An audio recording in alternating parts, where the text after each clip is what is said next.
Well, folks, this is going to be an exciting week for Donald Trump's New York fraud trial, as Wednesday, Thursday, and Friday, his children, Donald Trump Jr., Eric Trump, and Ivanka Trump, are all scheduled to take the stand to testify, each one of them getting their own day before Donald Trump, of course, himself has to testify this coming Monday.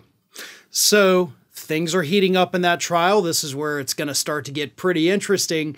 And the best part about all of it is that pleading the fifth isn't going to save them from anything.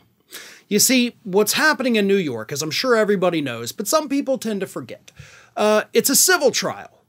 You know, nobody is going to go to jail for what happens in this trial unless afterwards the Attorney General, or perhaps Alvin Bragg, the Manhattan District Attorney, decide to press criminal charges against them. As it stands right now, there's no inkling that that is what's going to happen. However, there is a chance that if one of these Trump kids did get up there on the stand, they could say something that implicates them in criminal activity, at which point the chance of a criminal indictment coming after this trial would raise exponentially. So that is why they absolutely still have the right to plead the fifth once they take the stand. However, in a criminal trial, which again, this is a civil trial, in a criminal trial, when people plead the fifth, the jury cannot take that pleading of the fifth into consideration at all when they come up with the verdict. Or if it's a bench trial, the judge cannot take it into consideration. The question that was asked that led to somebody pleading the fifth is also effectively removed from any consideration. That's not what happens in a criminal trial. In a criminal trial, sure, you can invoke the fifth, and that will protect you from incriminating yourself in criminal activity, but it allows either the jury or the judge, like in this case, because it is a bench trial, there is no jury, only the judge, when a defendant in a civil lawsuit pleads the fifth, is allowed to assume the worst and can issue a ruling based on that individual pleading the Fifth Amendment. Barbara McQuaid, a former U.S. attorney, actually explained it much more eloquently than I ever could. Here is what she said over the weekend on MSNBC. One of the things that's really interesting in a civil case is whether a witness chooses to invoke their Fifth Amendment right against self-incrimination. It's not that they're going to be incriminated here, it's that anything they say under oath could be used against them in some subsequent criminal case.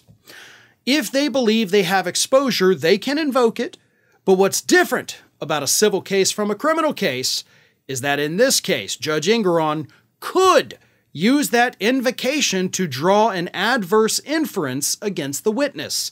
So if they refuse to answer a question, he can assume the worst about what the answer would have been. I think that's what I'll be looking for most as these witnesses testify this week, and you're not the only one. If there is routine pleading of the fifth, the judge is allowed to think, oh, okay, you did it. Now, that may seem unfair, but that is how the judicial system works in these kinds of civil cases. So if they ask Junior or Eric or Ivanka or even Trump himself a question about any alleged criminal activity and they plead the fifth, the judge in his brain can think, oh, okay, well, that definitely means he did it. So I'm basically going to rule against them as if they just admitted they had done it. Or the judge could say, oh, well, obviously he didn't do it. That's why he's pleading the fifth. He doesn't even want to talk about it, so I will take that into consideration.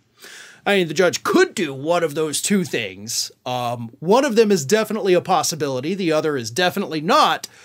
But pleading the fifth is not going to save them in this case. It may prevent future criminal indictments, but it is not going to save the Trump Organization as a company. Hey everyone, this is Aspen. And did you know that for the low cost of $0 per day, you can subscribe to the Fair and Balanced YouTube channel. We also encourage you to like, comment, and share, but again, click that subscribe button and help Aspen not be so grumpy.